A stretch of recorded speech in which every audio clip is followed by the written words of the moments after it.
अच्छा गोंके नदिया जिला पारगाना महल तेहन 13 नम्बर वार्ड पे चलाव लेना काउंसिलर ठेन चेद इदी काते ओडे पे चलाव लेना तहे हाँ आले तेहेन 13 नम्बर वार्ड ले सेन लेना नोआ खातिर गे सनांग बन बाड़ाया तेहेन हुई कना 22 जून और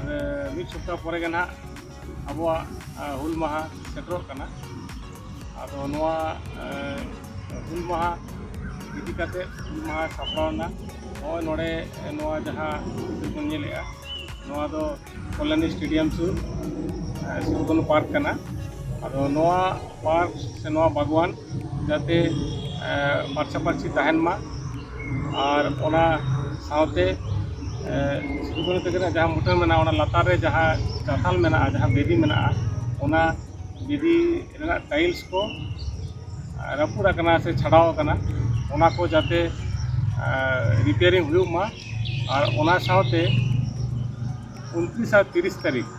नोआ बार दिन जाते नोआ नुनमारांग सिद्धू पार्क से भगवान नोआ जाते लाइट से सजा मा नोआ को इदी काते गे ना आले 17 नम्बर वार्ड नी जहाँ काउंसिलर उनी साले न्यापामना न्यापाम काते आले भारत जगत माझी पारगाना महल नदिया जिला महल पाहटा खन नम्बर नाम ले एम चला का दिया और उनी कथाय ले एम का ले और साथे आले ओंडे तहन तुरंत गे संगे संगे जहाँ को दायित्व प्राप्त नोआ कमी को मेना कोआ उनको ले का कोआ और ओना लेकाते आले आले हो कथा एम का ले जे बांगा आपे जहाँ दाबी दो अउ कते पे हेजे कना ओना को आपे ऑफिस बचुनी आपे निश्चिंत मने चला पे ओना पुरो तबिया तो नोआ को खातिर गे आले ले सेन अच्छा गोंके ओना को मा ठीक गया आदो नोय जे नुन मारंग सिद्धू कानू पार्क नोआ मा पार्क लेका मा बांग नेलोग कना नोआ मा ओंजरा चाबा कना और नोना टाइल्स को रपुट चाबा कना आदो नोआ इदी काते दो चेद पे चिंता भावना किया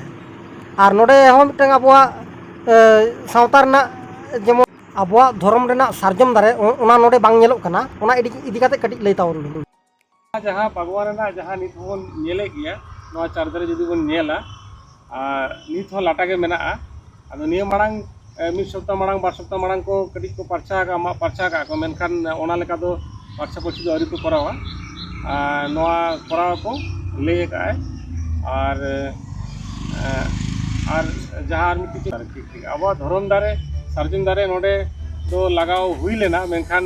बांग हुई कना आदो हासा रेना मिट्टी होय तो ओना भेपेगेर मेना ओना खातिर बांग हुई कना मेनखान मातकम दारे तो मेना गया आदो ओना दूसरा आरो लगाव हुआ लगाव काते ओना ना जोगाव जतन लेखान जानिस कान हुआ और सार्जम दारे तो एकाल गे लक्ष्य कान ताबोना अबवा सेरवाना से धर्म ना कमी खातिर आले भारत जगत माझी पारगाना महल पाटा खन नोआ सुबदिन भितर रेगे ओना सार्जम दारे तिना गाना अगु हुआ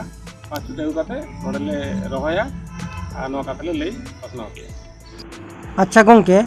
नदिया जिला पारगाना महल दो नेसा 30 जून हुल माहा दो ओकारे गोटाय लगी दे ठाड़ो गोटा आगा नदिया जिला महल जहाँ गोटा ठाड़ो का जे प्रत्येक बचर गे नोआ कल्याणी सब डिविजन रे जहाँ तीना गे सान्ताड़ अतु मेना मिमिटन अतु रे हुल माहा मनावे आय चलावेन 2024 खन आदो निया धाव ओना लेकाते गयसपुर सितुंगडिही जहाँ गयसपुर पौरसभा एलाका रे मेना गयसपुर सितुंगडिही आरो बन उरुमाबन जे 15 अगस्त माहा हिलो जहाँ रे फुटबॉल खेला अड़ी काजाक सही हुआ ओना अतु रे निया धाव दो हुल माहा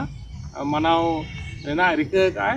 और ओंडेन को जहाँ माझी मापाजी से क्लब गाँव उनको सलाह हो रपड़ गोटा कना और आले नोआ वीडियो माध्यम ते आले होले लई सदरेआ जे नोकान हुलगरिया को नागाम को से नोआ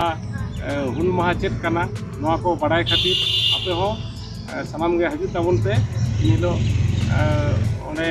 जहाँ कमी होरा मेना ओना कमी होरा रे सेलेदो ताबन पे।